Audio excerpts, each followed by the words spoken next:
Yana bir bor assalomu alaykum. Bugungi efirimizni boshlaymiz. Bugungi efirimiz mentalitet mavzusida va ko'proq shu mavzuda gaplashamiz va hayotga kengroq qarashga harakat qilib ko'ramiz. Demak, birinchi mavzuni boshlashimizdan oldin sizlarniyam fikringlarni bilmoqchiman. Har doimgidek. Chunki baribir suhbatlashib o'tamiz efirni.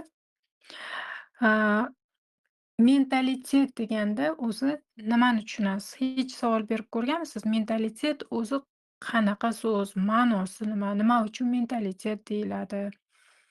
Shu narsa haqida hech o'ylab ko'rganmisiz? Va mana shu mentalitet degani o'zi nima degani? Qisqacha fikringizni kommentariyaga yozib qoldiring.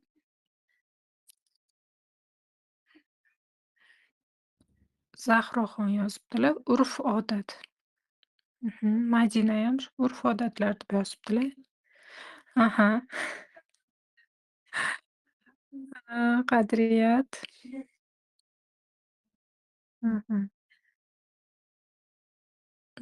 Ko'pchilik urf-odat bu mentalitet degani, a, degan mazmunda javob yozishibdi. Mhm. Mhm. Mahliyo yozibdi. Ma'lum bir hududdagina amal qiladigan qonun-qoidalar. Xo'p, yaxshi. Har bir davlatni urf-odatlari, qoidalari.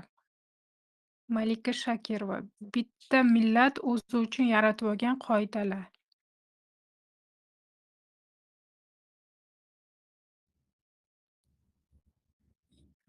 Xo'p, javoblar judayam yaxshi, lekin a, bu keyingi ma'nosi. Asosiy ma'nosi boshqacha tarzda. Men hozir to'liqroq tushuntirishni boshlayman. Mentalitet o'zi mental degan so'zdan olingan. Mental eshitgansizlar. Mental degan so'z ko'p hozirgi kunda juda ham ko'p qo'llanilyapti. Ya'ni mental, aql, ong desak ham bo'ladi. Ma'nosiga keladigan bo'lsak, o'sha ma'lum bir jamiyat yoki millatni ong darajasi. Ya'ni mentalitet bu o'sha qaysidir jamiyat yoki millatning aqliy salohiyati hisoblanadi. Mana shu narsa mentalitet deyiladi. Odamlarni ong darajasi ya'ni. Bu narsaga endi to'g'ri yozgansizlar, ya'ni an'analar, urf-odatlar, bu narsalar shularham kiradi. Lekin asosiy narsa bu ong daraja. O'sha millatning yoki o'sha davlat yoki o'sha jamiyatning ong darajasi. Mana shu narsa mentalitet hisoblanadi. A, demak, mentalitetni endi olib chiqamiz. Ya'ni mentalitet o'zi nima deb o'ylaysiz? Sun'iy shakllangan bo'ladimi yoki tabiiy bo'ladimi bu odamda?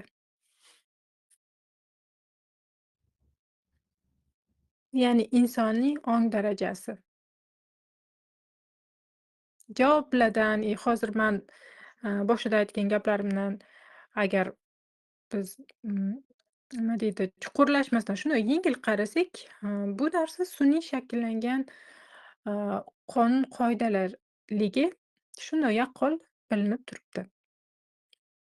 Ya'ni, mana shu ma'lum bir jamiyatda ko'pchilik bitta narsani, ha, bitta narsaga to'g'ri deb hisoblashi, bitta narsaniga ishonishi va ma'lum bir narsalarni noto'g'ri deb hisoblashi, a, ya'ni ko'pchilikning, a, ma'lum bir fikrlari, ko'pchilikning fikri, mana shu mentalitetni, mana shu urf-odatlarni shakllantirib turadi.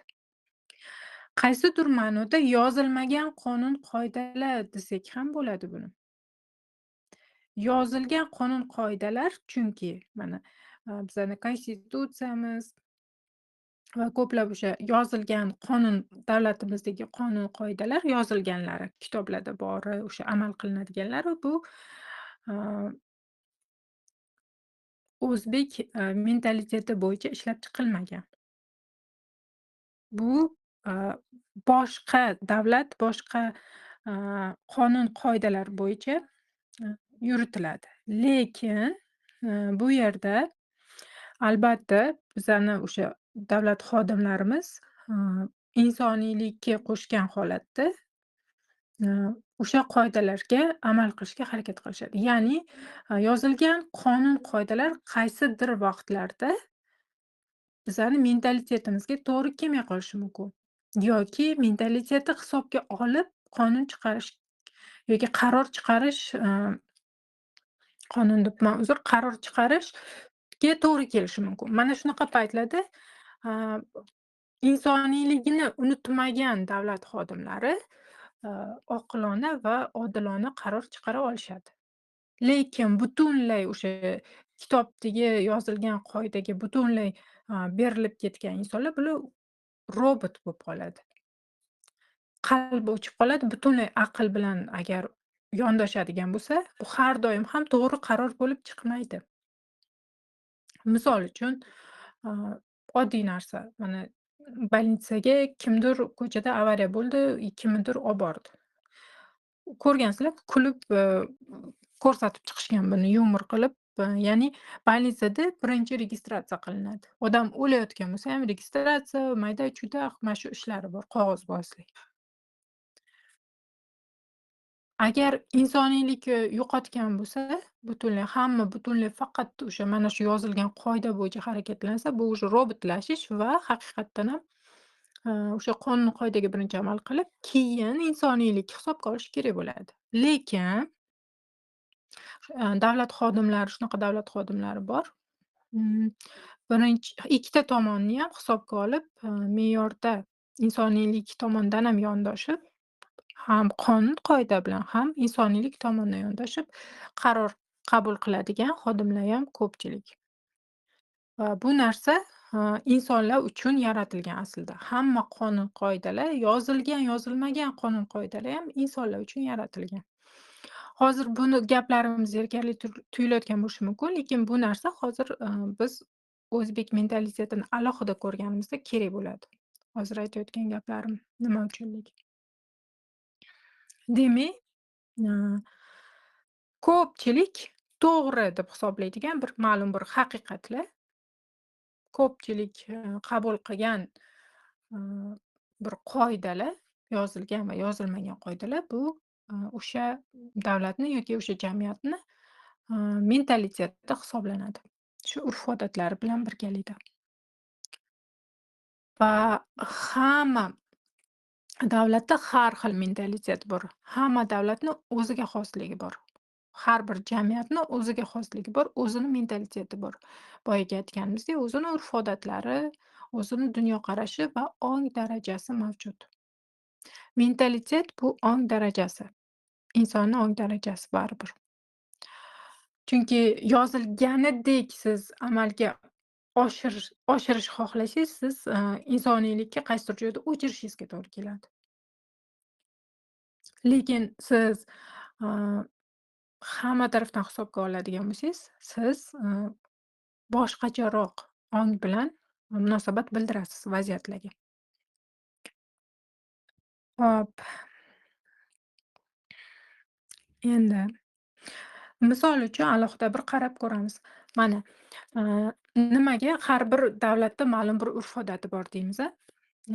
Shunaqa bizada masalan nima urf-odat bor? Misol uchun, hm, deylik hozirgi paytda, man hozir bundan keyingi mavzuga to'g'ri kelgani uchun bir-biriga taqqoslab gapiryapman.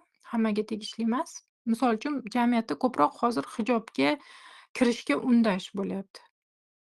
To'g'rimi? Ko'pchilikka. Ko'pchilikda shu narsa uyg'otilyapti qalbida va ko'pchilik o'sha hijobga o'ranishga, harakat qilyapti. Chunki jamiyat ham уже qo'ymayapti-da, qisishni boshlayapti-da. Buniyam o'ziga yarasha sabablari bor, alohida ko'ramiz. Lekin, ımm, qaysidir jamiyatda umuman teskarisi bo'lishi mumkin buni. Misol uchun, aaa, mana hozir yuboraman. Balkim eshitgandirsizlar. Tuareglar degan bir qabila bor. Tuareg degan, aaa, bir qabilalar bor, jamiyat desak ham bo'ladi va ularda, mana shu millat deymizmi, va ularda, aaa, teskari hammasi. Ularda erkaklar hijobda yuradi. Ya'ni paranjili erkaklar desak ham bo'ladi o'sha jamiyatni. Va ularda ayol ko'proq ustun bo'ladi, va erkaklar butunlay o'sha ro'mol o'rab, yuzini yashirib, sochlarini yashirib yurishi kerak bu jamiyatda. Eshitganmisizlar? Urf-odatlar ham, butunlay teskarisi. Erkaklarga faqat bir marta uylanish imkoniyati beriladi. Ya'ni, bizada masalan har xil vaziyat bo'ladi. Ularda bir marta shuning uchun yaxshilab o'ylab, shundayam lekin ayol kishi tanlaydi ularni. Ayollarga esa, bir necha marta ajrashish imkoniyati berilgan va, bundan tashqari erkaklarini umuman moddiy hech qanaqa, mm, mulki bo'lmaydi. Umuman hech qaysi erkakka shaxsiy mulki bo'lmaydi. Hamma mulk ayol kishida bo'ladi ularda. Ayollari ko'proq ustunroq va shuning uchun ajrashganda mabodo erkak ajrashaman desa, ajrashsa u, ham ko'chada qoladi, chunki moddiy hech narsasi bo'lmaydi ularni. Ham ko'chada qoladi, ham, xotini, bola-chaqasidan ayriladi. Bolalar ham har doim birinchi o'rinda onada qoladi. Ona ko'proq, ustuvor bo'ladi. Misol uchun, bizda qonun-qoidamizga qaraydigan bo'lsak, O'zbekistonda oila kodeksi bo'yicha, farzandda ota va onaning haqqi teng. Ya'ni ota-ona farzandga nisbatan teng huquqli deb yozilgan. Tengda huquqi. Mabodo ajrashadigan bo'lsa ham sudlashib, hamma tarafdan, a, hisobga olib, ya'ni ota tomonga berilishi ham mumkin, ona tomonga ham berilishi mumkin. Chunki teng huquqli hisoblanadi. Bizada oila kodeksi bo'yicha. A, lekin, man shunaqa deb hisoblayman. Baribir farzandda hech qachon ota bilan ona teng huquqli bo'lolmaydi. Qonunda shunaqa qo'yilgan bo'lsa ham, man bunaqa deb hisoblayman. Sababi, farzandni ona 9 oy qornida ko'tarib yuradi. 9 oy ona organizmi har xil narsani boshdan kechiradi. Har xil holatga tushadi. Chunki gormonlar o'ynaydi. Oson narsa emas. Nechidir kilo narsani, o'sha 3 kilomi narsani, hatto bir 100 gramm narsa bo'lsa ham his qilasiz ichingizda nimadir ortiqcha narsa bo'lsa. Va o'sha 9 oy qornida ko'tarib yurishi, uni dunyoga keltirishi o'zi u dunyoga borib kelish bilan tengda. Ikkita dunyo o'rtasida bo'ladi ona farzandini dunyoga keltirayotganda. Kesarivada bo'lsa, kesarivadayam baribir undan ko'ra, tug'ish osonroq ham kesarivadan ko'ra. Sababi kesilgandan keyin uni shramlar tikilishi, uni, bitgunicha bo'lgan qadar vaqt og'riqlar, bu judayam qiyin narsa. Bu narsani his qilish. Ya'ni kesarivami yoki tabiiy tug'ruqmi farqi yo'q. Har qanaqa holatda tug'ruqdan keyin ayol kishi judayam uzoq vaqt, a o'ziga kelishiga vaqt kerak bo'ladi organizmni. Judayam, kuchli narsa bu. Hm, va undan keyinchi farzandini o'sha, oqyub, oqtarab, uni o'sha nechadir yoshgacha ulg'aytirish, katta qilish, bu narsa ko'proq baribir ayollarni bo'ynida turadi, zimmasida. Shuning uchun hech qanaqa holatda endi man bularni ota va ona teng huquqli deb hisoblamayman. Baribir ona har doim haqqi ko'proq bo'ladi deb hisoblayman, lekin qonunimizda shunaqa. Balkim buni ham o'ziga yarasha sabablari bordir shunaqa qo'yilganiga. A, misol uchun mana shu mana bu jamiyatda oladigan bo'lsak, bularda, o'sha har doim hamma tarafda ayol kishi ustun qo'yilgan. Ona ustun qo'yiladi har doim. Va erkaklar bu biz uchun juda ham g'alati tuyuladi. Ularni erkaklar hijobda yuradi, ayollari yuzini ochib bemalol yuradi. Biz uchun g'alati tuyuladi, to'g'rimi? G'alatimi, misol uchun erkaklar hijobda bo'lsa-da, ayollar bemalol yursa.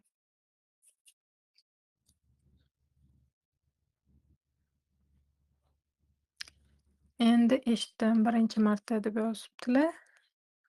Mana hozir miya ochiladida, mana shunaqa, eshitmagan narsangizni, ko'rmagan narsangizni, yangi ma'lumot o'rganganingizda miyangiz, ongingiz kengayadi. Hayotga boshqacha qarashni boshlaysiz.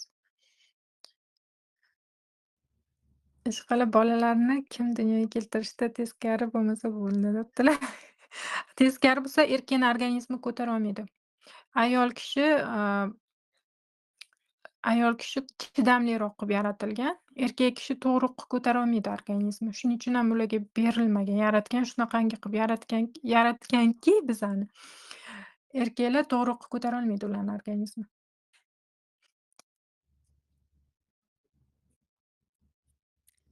Xo'p, xullas shunaqa. Mana sizlarga hozir shu narsa ajoyib, g'alati, kulgili tuyulyapti. Lekin siz o'zingiz urf-odatingiz bilan bularga borsangiz, bularga biz kulgili tuyulamiz. Ayollar hijobga kirgizilgani yoki ayollarni, erkaklarni, huquqi ko'proqligi, erkaklar mana bizada oilada qanaqa erkak kishi главный bo'lishi kerak. Erkak kishini aytgan, degan bo'lishi kerak. Erkak kishi birinchi o'rinda turishi kerak. Nima oila boshlig'i, yana nimadur so'zlar aytiladi-ku. Lekin bularga borib shu gapni, shu mentalitetni ko'rsatib bersangiz, bular kuladi. Bular hayron qoladi-da. Shuning uchun hamma joyda o'zini qonun-qoida va o'zini urf-odatlari bor. Siz xayolingizga kelmaydigan narsalar bor va h siz uchun ular kulgili, ular uchun siz kulgili. Mana shunaqa har xil, qarash mumkin hayotga-da. Shuning uchun aytaman, hech qachon aniq bir narsa bilan, aniq bir qoida bilan, ımm, harakatlanib bo'lmaydi. Hamma narsani o'rgansangiz, ongingiz kengayadi. Dunyoga kengroq qarashni boshlaysiz. Vaziyatlarga kengroq qarashni boshlaysiz. Va keyin bo'layotgan hayotingizdagi problemalar judayam bir kichkina narsadek ko'rinishni boshlaydi. Yengil hal qilishni boshlaysiz. Hal bo'lmayotgan vaziyatlarga siqilmaslikni boshlaysiz. Yengilroq qarashni boshlaysiz-da hayotga. Xo'p, keyingi qismga o'tamiz. Keyingisi. Endi bizada o'zbek mentaliteti bo'yicha qaraydigan bo'lsak, chestno tan olamiz. 90% oila, misol uchun, bu joyda hozir qaynona-kelin munosabati ketadi. 90% oilada, kelin qul sifatida ko'riladi. Umuman jamiyatda oladigan bo'lsak ham, ayollarga nisbatan bir mas'uliyat juda ham ko'proq yuklatilgan. To'g'rimi yoki men noto'g'ri aytyapmanmi?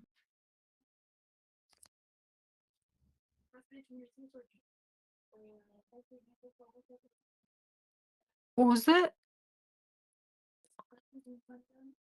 bundoq olib qarasak, bu narsa kichkinalikdan boshlanadi-da. Kichkinalikdan e'tibor beringlar, qizchalarga, qizlarga o'sha esimni tanidi, mana deylik 6-7 yosh bo'ldi. 6-7 yosh boshlandimi, bo'ldi, ularga ishi buyurilish boshlanadi. Qiz bola o'rgansin, bajarsin, ertaga biron joyga tushganida qiynalmaydi, kelin bo'ladi kabi iboralar bilan qiz bolani kichkinaligidan ish bilan mashg'ul qilish boshlanadi. Keyin misol uchun o'g'il bola bor bo'lsa bu uyda, o'g'il bolaga ish aytilmaydi deyarli. O'g'il bola ko'proq erkinroq o'sadi, o'ynab kulib, deyarli o'sha qizchadek ish aytilmaydi. Hatto ukasiga yo akasiga nimadir kerak bo'lsa, choy tugab qolsa ham, uydagi o'sha qiz bolaga aytiladi: "Bor ukangga choy olib kelib ber" yoki "Bor akangga choy olib kelib ber" deyiladi. Qiz bolaga kichkinalikdan xizmat qilish o'rgatiladi. Xizmatkorlik o'rgatiladi. Va keyin ulg'aygandan keyin bu qizchalar o'zi kichkinaligidan shu narsani, shunaqa o'ziga nisbatan munosabatni ko'rib katta bo'lgandan keyin, ulg'ayganidan keyin, katta bo'lgandan keyin, turmush qurish vaqti kelgandan keyin, a, bu munosabat O'zgarmaydi, shu yanayam kuchaygan qoladi xolos. Pullikka tayyorlaysizlar aslida kichkinaligidan. Ayollarni, qizlarni. Aslida naborat bo'lishi kerak. Mana nima uchun bizada erkaklar ko'p mas'uliyatsiz bo'lib ketgan. Ko'pi mas'uliyatsiz. Bor mas'uliyatli, kuchli erkaklar ham, lekin mas'uliyatsizlar ko'proq. Mas'uliyatni bo'yniga olgan ayollar ko'proq. Tan olamiz. O'zbekistonda judayam yildan-yilga endi bu narsa kuchayib boryapti. Chunki kapitalizm, bundan keyin pul muhim bo'ladi. Bundan keyin ayol kishi yanayam 2-3 barobar harakat qilishiga to'g'ri keladi va haqiqatdan uddalaydiyam. Oilaniyam, bolasiniyam, ishiniyam, pulniyam hammasini joyiga qo'ya oladi. Lekin erkaklar hamma tarafdan hisobga olib qilolmaydi. Chunki unga unaqa ko'p vazifa yuklatib katta qilinmagan. U kichkinaligidan o'ynab katta bo'lgan. Hamma emas, ну, ko'pchilikka biza hisobga olib aytamiz. Kimdir yozishi mumkin, man kichkinaligimdan o'g'il bola bo'lsam ham man deylik, otasi katta bo'lganman, man qiyinchilikda o'sganman deyishi mumkin yoki yana kimdir man shunaqa, yo'q man o'g'il bola bo'lsam ham menga ish qildirishgan deyishi mumkin, lekin bu kamda, to'g'rimi? Kam-ku bunaqa vaziyatli oila. Ko'pchilikka hisobga olamiz chunki ko'pchilik baribir butun jamiyatga, hammaga ta'sir o'tkazib turadi. Demak, bizada nima to'g'ri bo'lgan bo'lardi? Bu narsani avvalambor to'g'irlash yo'li bu, o'g'il bolani kichkinaligidan o'g'il bolalarga ish qildirish kerak. Qancha ko'p ish qilib katta bo'lsa, katta bo'lganidayam mas'uliyati bo'ladi uni bo'ynida. Chunki kichkinaligidan xizmat qilib katta bo'ldi-ku, hamma narsa joyida. U qilishi kerak edi hamma narsani. Tozalikka ham u javobgar edi, hamma narsaga u javobgar edi. Katta bo'lganida ham shu narsa bilan katta bo'ladi. Ko'p narsa keyin qila oladi. Miyasi charchab qolmaydi. Ko'proq mas'uliyat bo'ladi katta bo'lganda. A ayollarchi, qizlar me'yorda bo'lishi kerak. Ish qildiravermanglar qizinglarga. Kichkina bo'lsa hali. Kichkinaligidan ish qildirmanglar iloji bo'lsa. Agar ertaga o'zini qadrini bilishini xohlasanglar, ertaga o'ziga qadrini bilgan odam o'ziga munosib juft tanlay oladi va munosib joyga oila, turmush quradi. Bo'lmasa o'sha qullikka tayyorlab, qul qilib bervorasiz. Ko'pchilik, oilalarda baribir shu narsa kelib chiqadi, qullik. Misol uchun o'sha qachonlardir feodalizm davri bo'lgan bo'lsa, qullar bo'lgan va tepadagi o'sha hukmronlar bo'lgan va ularni shu mehnatda tepasida turib, o'sha ishini qildirib, ular hech qachon ozod bo'lolmagan. Ular faqat mas'uliyati shu qul bo'lish, ishini qilish bo'lgan. Yuqoridagilar faqat boshqargan bularni, bularni mehnatini evasiga yashagan. Hozir nima narsa o'zgargan? Hozir kelinlar bilan agar biza solishtiradigan bo'lsak, hech o'zgarmagan qullik. Haliyam o'sha qullik. Faqat nomi o'zgargan. Kelin deb qo'yishgan, bo'ldi. Lekin hamma joyda ham unaqa emas. Hamma oilalar ham unaqa emas. Keliniga ham insondek qaraydigan oilalar bor. Yaxshi holatda yashaydigan insonlar ham bor. Misol uchun mani o'zim yaxshi holatda, hech qachon menga quldek munosabatda bo'lishmaydi. Hammasi joyida. Lekin man o'sha 90% odam yoki 80% odam hisobga olib gapiraman. Baribir 80% odam quldek yashayapti. Ayol o'zi o'zini qul deb hisoblaydi. Ko'rdinglar mana qancha trendga chiqib ketdi bitta, qaynona chiqib gapirganda. Biz qulmiz. Bitta buvijon ham chiqib gapirdi. Biz qulmiz, biz qul qilib yaratilganmiz. Biz bundan faxrlanamiz deb gapirdilar chiqib. Ayol kishi shunaqa deb turgandan keyin endi bo'ldi, nima kutish mumkin bu jamiyatdan? O'zi rozi qullikka. Bo'ldi, qolganlarni ham shunaqa qiladi, o'ziga o'xshatib. И shunaqa fikrlaydiganlar 80% deyarli aholini tashkil qiladi. Demak, bu boshqa qatlamga ham, boshqa insonlarga ham, boshqacha yashaydigan insonlarga ham ta'sir qiladi bu. Boshqalarni ham oilasiga ta'sir qilib turadi-da, bunaqa odamlar. Hozir kommentariyalarni bitta qarab qo'yay. Ovozim yaxshi eshitilyaptimi?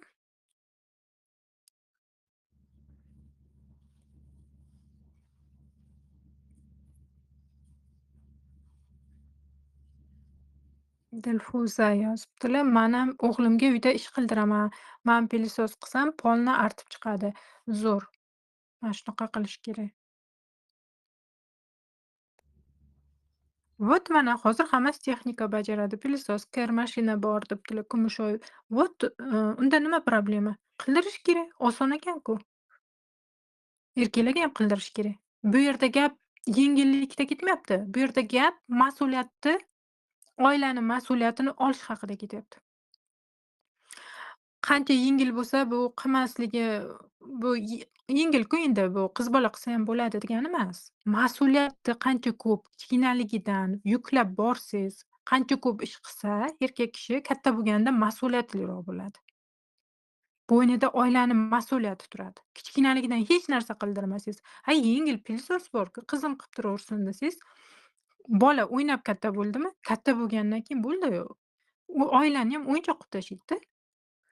Oilada ham o'sha lampochka almashtirish ham, hamma yengil ishlar ham, mana siz yengil deb hisoblayotgan narsalar ham ayol kishini zimmasida qolib ketadi.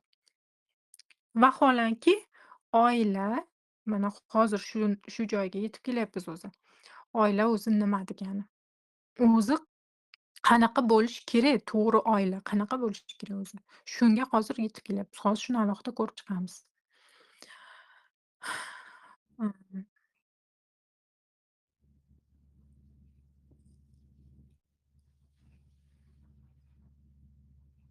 Mhm. Yaxshi. Tushundinglar-ya, ya'ni nima qilish kerak? Kichkinaligidan qizlarga ish qildirmasdan ularni malikadek katta qilish kerak. Kerakli joyda qilsin, me'yor darajasida, doimiy emas. Ya'ni, choy tugab qolsa ham, "Tur, choy olib kelib bor." Yo'q, qo'l-oyog'ingiz ishlaydimi? Boring o'zizga o'zingiz olib keling. U ham ovqat yeb o'tirgan bo'lishi mumkin. Yoki oldindan olib kelib qo'yish kerak, turg'izmaslik uchun birovni. Xullas, me'yor darajasida deyapman. Butunlay ish qildirmanglar demayman. Mayli, me'yor darajasida ozgina, ko'pmas lekin, ko'pmas. Qiz bola o'sha energiyasi o'zidagi ayolligi bilan ayolligini saqlagan holatda, qizligini saqlagan holatda, mana shu energiyasida katta bo'lsin. Ya'ni katta bo'lganda u nima bo'ladi keyin?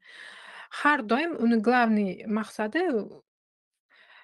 jozibali bo'lish, a, energiyasi ko'p bo'lib turishi, o'sha juftiga o'zini bag'ishlay olishi, juftini xursand qila olishi, ko'zini quvnata olishi, chiroyli bo'lishi, go'zal bo'lishi, mana shu narsalar главный narsa bo'ladi. A, o'sha qiz bola shu narsada katta bo'lishi kerak. O'g'il bola ko'proq mas'uliyatda, ko'proq ish qilib katta bo'lishi kerak. Katta bo'lgandayam qiladi keyin.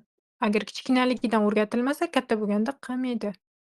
Mana shu hozir nechta mas'uliyatsiz erkak ko'rayotgan bo'lsangiz, agar eringiz ham sizni mas'uliyatsiz bo'lsa, demak, kichkinaligini bitta surishtiring, o'ynab katta bo'lgan bola shu. Erka bo'lib, erka bo'lmasa ham, xullas, ish qilmasdan katta bo'lgan bola. Shuning uchun katta bo'lganda ham mas'uliyat olmayapti bu.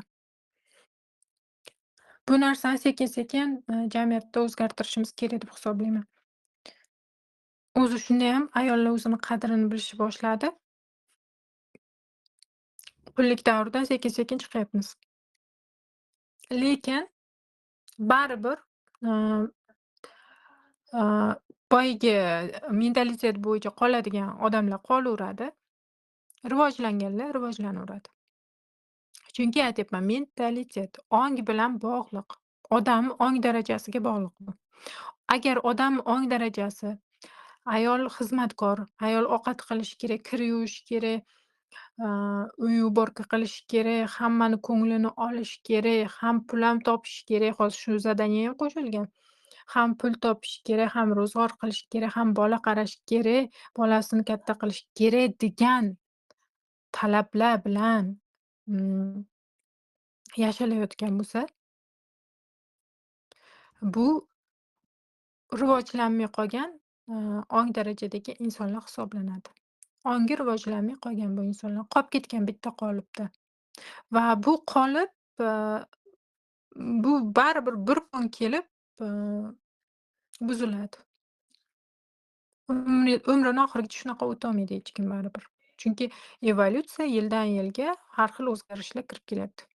Bitta qolipda qotib qolganlar, baribir bir kun portlaydi u narsa. Chunki odam tashqariga qaraydi, boshqalar qanaqa yashayotganiga qaraydi, o'zi bilan solishtiradi, taqqoslab ko'radi va keyin bir kun chidab-chidab portlaydi baribir.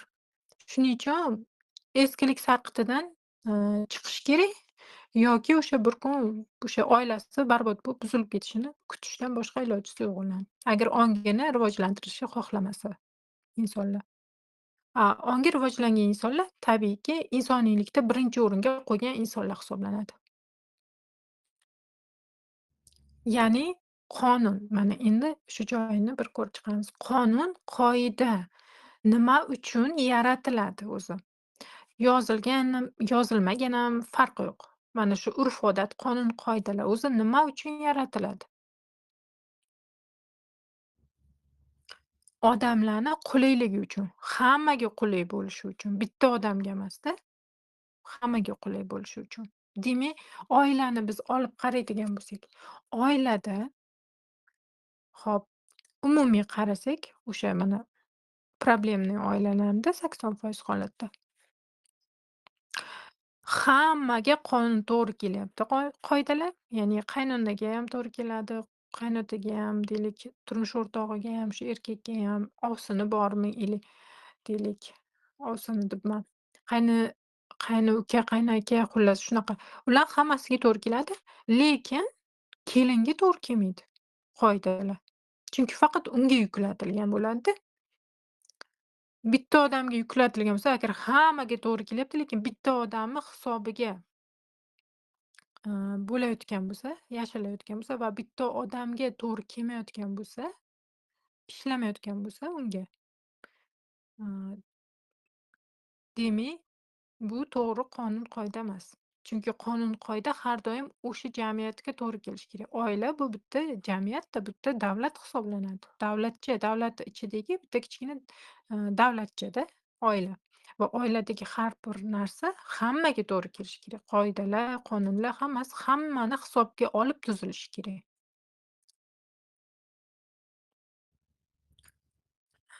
Hımm, kommentariyalarni bitta o'qib chiqay.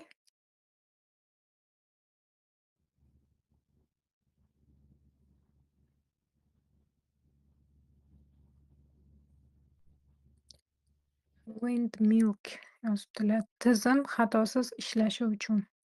Ya'ni qonun-qoidalar nimaga kerak deyilgan savolga to'ppa-to'g'ri, zo'r javob. Matritsada matritsada, ma'lum bir o'sha tizim, sistemaga solingan. O'sha sistema doimiy xuddi soatga o'xshab chiqillab ishlab turishi uchun, to'xtalish bo'lmasligi uchun ishlab chiqilgan. O'sha ma'lum bir jamiyatdek. Ya'ni O'zbekistonda ham endi men siyosatga aralashmoqchi emasman, shuning uchun bu joylariga uncha temasdan o'tyapman.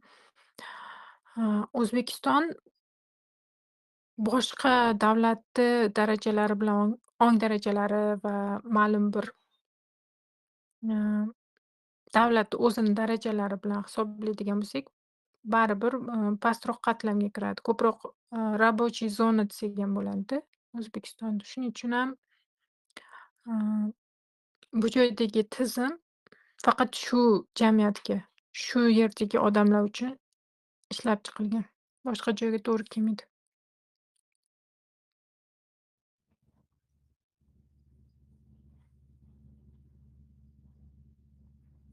Nilufar to'g'ri yozganlar. Hop, zapis yuboraman. Ovoz g'alati, yomon eshitilyapti manda debdilar. Qolganlarda yaxshimi? Chunki agar ko'pchilikda yaxshi bo'lsa, demak yaxshi, antenna yaxshi bo'ladi. Agar ko'pchilikda yomon eshitilayotgan bo'lsa, demak mandan bo'ladida. Mhm.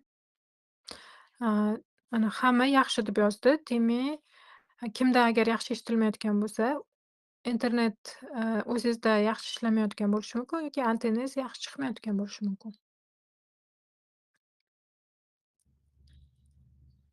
Hop. Tak. Demak, bizda qoida nima bo'lishi kerak o'zi? asosiy qoida bu insoniylik. Har qanday qoida bu insoniylikka tayangan holatda ishlab chiqilgan bo'lishi kerak va insoniylikka to'g'ri kelishi kerak.